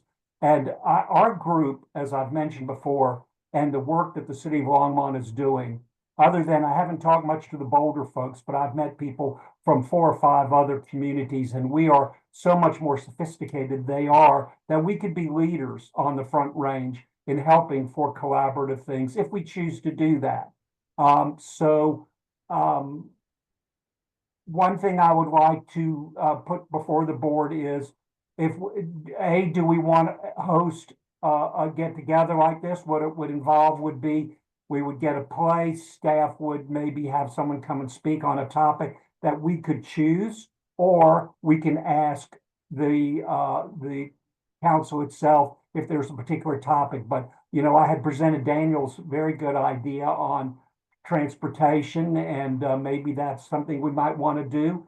And so what would happen is we would put out an invite. People would come from the various communities up and down the Front Range. We would select some people to speak about whatever topic we wanted to focus on. Eat a little food. Usually there's some sort of opportunity to network a little bit. And it's a good thing. But again, what I would like to see is it translating into action, because it does take people's time to do it. So that's what I can share at this point, and certainly invite anyone who's interested in coming to the event to come down to Westminster tomorrow to the Butterfly Pavilion. You can still RSVP, and I imagine Heather could probably, if anybody doesn't have it, can send you the invite again if you'd like to come down. I know a couple of us are thinking. I will certainly be going down. Daniel. Yeah, I'll see you tomorrow, Ralph. Can't say no to a butterfly, so I'll be there. But to second what you were saying, and even, to connect it to what Gary was saying, is, what we're doing locally here in Longmont, how do we turn that into a bigger impact that goes beyond our city borders? And so I do see the advantage of getting involved. We're solving problems in Longmont for the first time they've been solved in the world. And I think it's important to share that. When it comes to, if we host a meeting, I'm kind of inclined to do to present to the other municipalities, to ask staff actually to present to the municipalities about what's working for us, the solutions we've found that have worked in our area. I'm reminded of, the national, is it the World Conference of Mayors? And so much gets done when local municipalities are talking to each other about what's working in their communities. And I see that advantage in this work. And I think we should get involved, and we should be the leaders we can be in making it happen. Just a quick comment. I do want to mention that on a staff level, and I don't know a lot about this, it could be some of the staff people would know, there is collaboration. So this is sort of to fill the gap from the standpoint of the actual community people who are serving on the boards. Michelle? Yeah, thanks for the update, Ralph. I think it's super interesting. I really wish I had more capacity to help out or go tomorrow, but it's hard with my not quite 3-month-old right now. Congratulations, by Thank you. Thank you. That's why I missed last month. I just wasn't ready to leave him yet. But I think it's exciting. I think as a Longmont citizen, that I'm really proud of the work that the city has done. So I would love if we hosted, I mean, easy for me to say if I don't have to do anything, but I was kind of wondering, like, Heather, logistically about I remember like if there's more than two of us going to something, is that we have to put out something or, and then I was also wondering if we have a budget for this, if we, because if they're gonna have it in the butterfly pavilion, if we were to host something, if we just had it in like a conference room, it wouldn't be as exciting, but if we could do like the Longmont Museum or something, if we had a budget for that.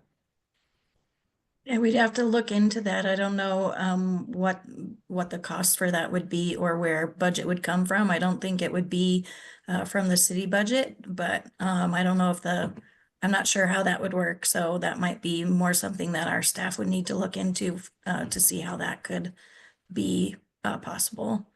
But as far as the noticing, if there are more than two of you going tomorrow night, we just need to make sure that we post that you all are attending and that you won't be doing any taking up any business during that time. One thing I could do is I could check with the other boards. I did ask, but I don't recall what I was told, and see how they've been paying for it. I think it has come out of the city's budget. You know, it's not a lot of money. They might spend $75, $100 on food, but it's a good point, and I'm happy to tomorrow night talk to the other communities and see how they've been paying for that. But I guess one question I would want to ask Robert, if you would, is whether or not we should have a motion to see whether or not we do want to host this, or how would staff suggest that we move towards some resolution about how we want to be involved with this. Is there any thoughts from the staff on that they want to add?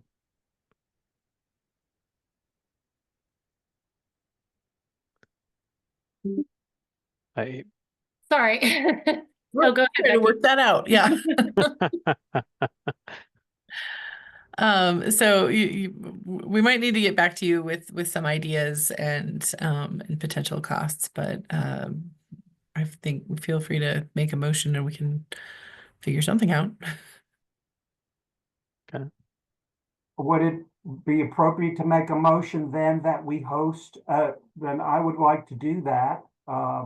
Make a motion that the Longmont Sustainability Advisory Board host an event. Would probably be in May, no sooner than May. So we will have other meetings in between of the Front Range Sustainability Council, topic to be determined in discussion with the board and staff, and also with input from the council itself.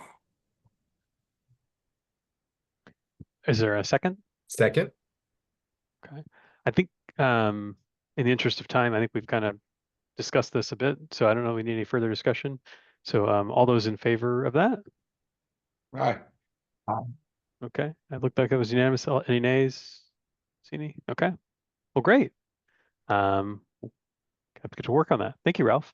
Thank you, and I will let the steering committee know at tomorrow night's meeting that we have approved that, and we'll follow up in terms of the date and the topic. Okay. Our next item up is items for staff. Nothing for me. Nothing. Okay. The next item up is items from the board. A reminder, this is an opportunity to bring up anything we want, including things we heard from the public.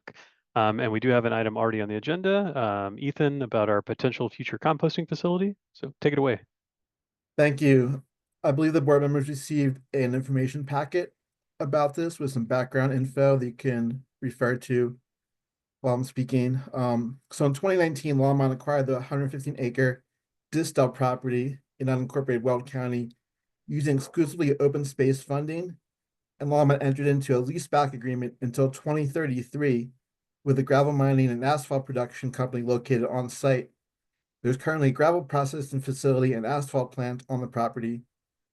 On January 14th, 2025, city staff reported to council that, quote, Given the continued industrial activities on Distel, staff believe the Distel property aligns with municipal operations that could include a site for a composting facility, among other potential municipal operations. And back in 2019, the city contracted a phase 1 environmental site assessment, which was completed by Terracon Consultants Incorporated out of Fort Collins.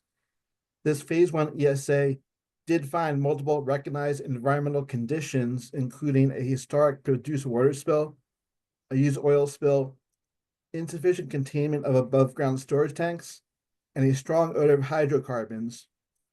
In addition, from 2002 to 2008, there were 6 years of toxic release inventory reports filed with the EPA for both benzopyrrolene and polycyclic aromatic compounds, which are toxic chemicals.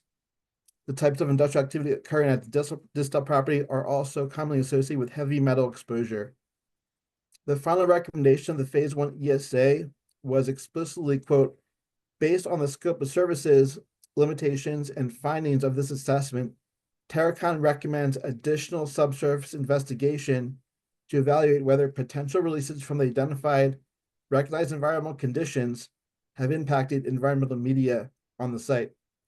In other words, there might be toxic contamination on the site, and a phase 2 environmental site assessment must effectively occur before any potential redevelopment of the property. My research has found that the proposed composting facility, including redesignation of the property from open space to municipal use, triggers legal and regulatory obligations under county, state, and federal environmental law. The presence of recognized environmental conditions documented in the 2019 environmental site assessment mandates the city of Longmont to undertake additional environmental testing, including a phase 2 ESA, groundwater monitoring, and potential remediation measures prior to any redevelopment. That's not my opinion. It's not just a best practice. It's a mandatory legal requirement under Weld County, state of Colorado, and federal statutes governing land use, environmental permitting, public health, and worker safety. My concern is that City Council has not been adequately informed about the legal, regulatory, public health, and environmental permitting liabilities imposed by the finding of multiple recognized environmental conditions at the Distel property. These are liabilities that could significantly increase the cost of building an industrial scale regional composting facility, and they may even make it impossible for solid waste to be permitted at the site due to the existing scope of contamination and potential for compost leachate to filter into the other contaminants that are there on site. This issue is time sensitive, as the Parks and Recreation Advisory Board public hearing closed on March 10th, at which point a recommendation will be made to council, and council could make a final decision before we meet again. Given our duty to advise council on matters of the environment and sustainability, I move that the board discuss now the sustainability and environmental considerations related to the proposed composting facility and the related land use disposition for the Distel open space property.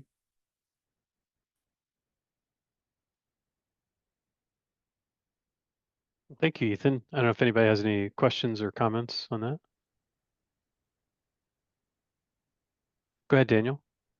Maybe it's a question for staff, but I was if I was reading, because there's a lot, and sorry, I did this late last night, but the decision before the Parks Board is deciding on a land exchange, correct? Not the development of the land. That's a decision that comes later.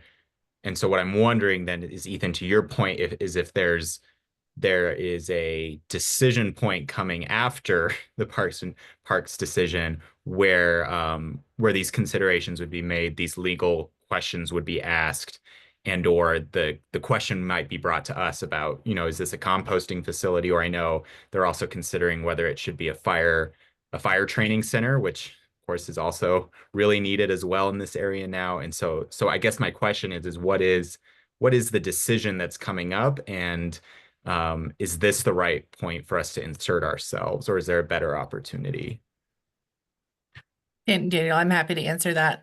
Yes, you're exactly right that with the question that's before the Parks and Rec Advisory Board is just the land exchange, and that there would be several opportunities coming up to talk about the potential future uses and the environmental permitting that would be required, and the remediation potentially before any of those uses were underway. um, I think this is fine to place on, a future agenda so that we can start to talk about those issues, because this is certainly within, your concern as an environmental issue, as well as being really connected to issues of waste diversion, and other things that are really critical to the board. But, I would love to have the opportunity to gather more staff that have more of the relevant information, to be able to answer those questions. Has city council been informed already about the findings of the phase 1 assessment? That's a really good question. And I don't know. So the phase 1 assessment was included in the packet of information when the property was purchased. They may not have been That was in removed. 2019, and many Yeah. members of council were not on council back then. Sure. And a lot of them do some research when these things come up, particularly around these kinds of land swaps. So I can't say for sure. I don't know that it's come up again in this recent discussion. So it would be a great thing to call it to their attention. Can you speak to the authority that the city has to unilaterally change land use designation in Weld County? The city is not changing the land use in Weld County, so I'm confused by that question. The Distal property, it's located in Weld County. I believe it's unincorporated Weld County. Yeah. So, and what's the change to the land use that you're referring to? From open space to municipal use. Isn't Oh, that as what- far as Weld County is confused, that's just as far as Weld County is concerned, all of that is agricultural. So that industrial use is allowed under their current zoning. The open space designation is one of our, like the city's designation, because it was purchased with open space funds. So any land use changes would go through the county process unless the land were to be annexed, which would be another really public process. So you think it would be a good idea to forward the ESA to city council for them to review? Sure, yeah, you're welcome to do that. That's part of the public record. Great, so I think I'll just make a motion to do that. To clarify, you're trying to make a motion to have that be sent, not as from you as a public citizen, but as the board as a whole. All right. Yeah. Is that a second, Mary? I would second that. Okay. All those in favor of that? Aye. All those opposed? All those abstaining?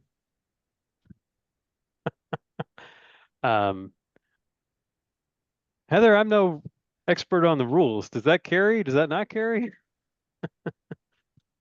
It's 2 votes for, 1 vote against, I and think 4 with the abstentions. abstentions, that would equal, that it would be a failed motion because there was only 2 that approved it and you need a majority for it to pass.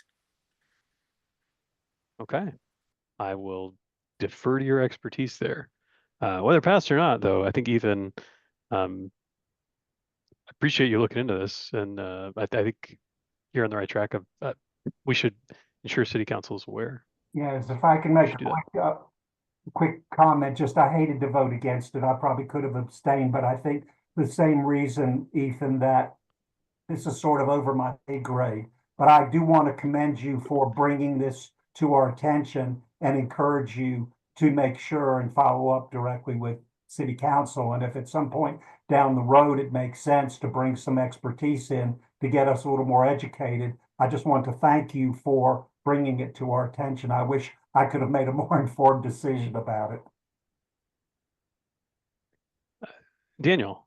Yeah, and to that point, and Ethan and what Becky was saying too is maybe if to put forward a motion that we take a look at our calendar for the year and find a good input for when we can, assuming this passes, this land exchange, when we can have a discussion with the right people and city staff to talk about how that land would be used.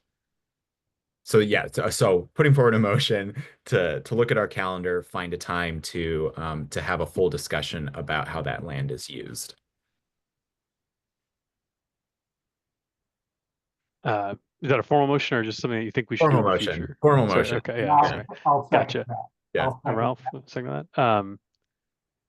Yeah, I think we could probably vote on whether it's a good idea to do that. So all those in favor of should this pass, I'm trying to restate the motion, then finding time to talk about in the calendar. Yeah. All right, that looked unanimous. Great. Thanks, everybody. Are there any other items from the board? Okay. Can staff remind us what's on the agenda for the next meeting? My audio cut out. Could you say that again, Ethan? Can staff remind the board what's on the agenda already for the next meeting? If anything? Oh, that's a good question. Yep, sorry, it'll just take me a minute to pull that up.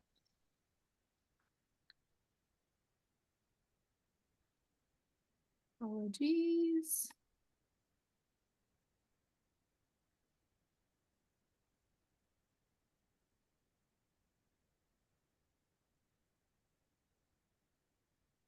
I have.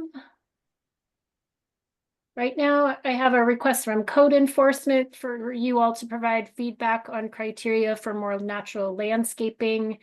And I will give you guys a brief update on the recent conversation with City Council regarding building code updates.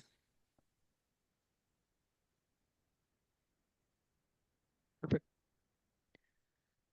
All right, well, if there's no more items from the board, Councilmember Popkin had to leave, so no items from the council. There were a lot of attachments in the packet for your information, so make sure you've read those. I will say thank you to everybody. It looks like we did a good job of digging into some of the documents and materials that are going to be presented today. I know that's not a small investment, so I appreciate digging in for that. That's it on the agenda. All we have left is to adjourn. Maybe Just a Heather's gonna. reminder that next month's meeting is also remote, so we'll see you on March Thank you. 19th, again via Zoom. Exactly. Thank you. Is there a motion to adjourn? I moved to Anybody? Okay. Orchid, thank you. And a second from I'll anybody? second it. Okay. All those in favor? All right. It's unanimous. Well, thank you, everybody. Be safe out there, and we'll see you in March. Thank you, guys. Thank you, Hey, Robert. everyone. Bye-bye.